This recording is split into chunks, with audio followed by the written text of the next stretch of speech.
Hello అందరికీ DSS food vlogs welcome అండి. ఈరోజు నైట్ అండి, నైట్ అయిపోయింది, 8 అవుతుంది. మా పిల్లలకి క్యారెట్ ఫ్రై చేయమన్నారు. క్యారెట్ ఫ్రై చేస్తున్నానండి. తురిమి చేస్తే ఇష్టంగా తింటారండి, అందుకు చేస్తున్నా. క్యారెట్ అండి, తాలింపు సరుకులు, సాయి మినపప్పు, ఆవాలు, ఎండుమిర్చి, పాలు వేసి చేస్తానండి క్యారెట్ ఫ్రైలో. 1 స్పూన్ సాల్ట్, కొంచెం అంత పసుపు అండి.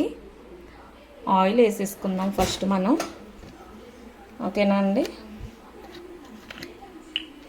మీరు ఇలా ట్రై చేయండి, పిల్లలు ఇష్టంగా తింటారు, హెల్త్కి కూడా చాలా మంచిది, ఓకేనా అండి.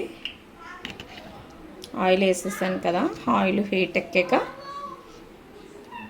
పాలు చిక్కగా ఉన్నాయి అయితే 1 గ్లాస్ తీసుకోండి. నేను చిక్కటి పాలు తీసుకున్నానండి. ఇవి గేదె పాలు అండి, చాలా టేస్ట్గా ఉంటుంది కర్రీ వచ్చి. మీరు ఏ కర్రీలో అయినా కొంచెం పాలు వేసి వండండి, పిల్లలు చాలా ఇష్టంగా తింటారు.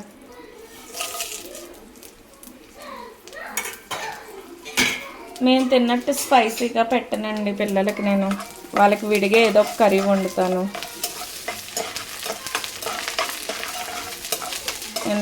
ఎందుకంటే చిన్నపిల్లలు కదండి, తినలేరు, అందుకు. ఓకేనా అండి. హెల్త్కి కూడా మంచిది కాదండి,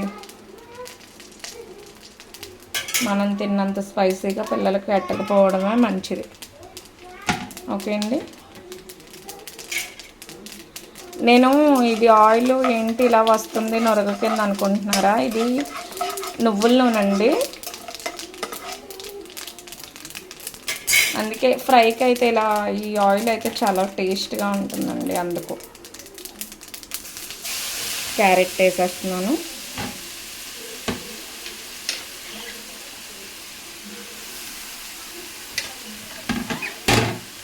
ఓకేనా. 1 స్పూన్ సాల్ట్ అండ్ పసుపు వేసేద్దాం, సరేనండి.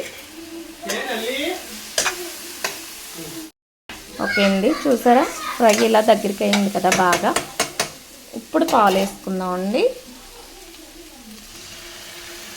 ఓకేనా. చిక్కటి పాలు అయితే కర్రీ బాగా టేస్ట్ వస్తుందండి, ఫ్రై క్యారెట్ పాలు కర్రీ.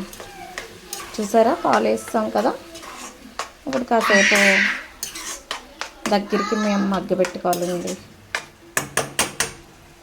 ఇలా చేయండి, పిల్లలకి మంచిగా బ్లడ్ అది పడుతుంది, హెల్త్కి మంచిది.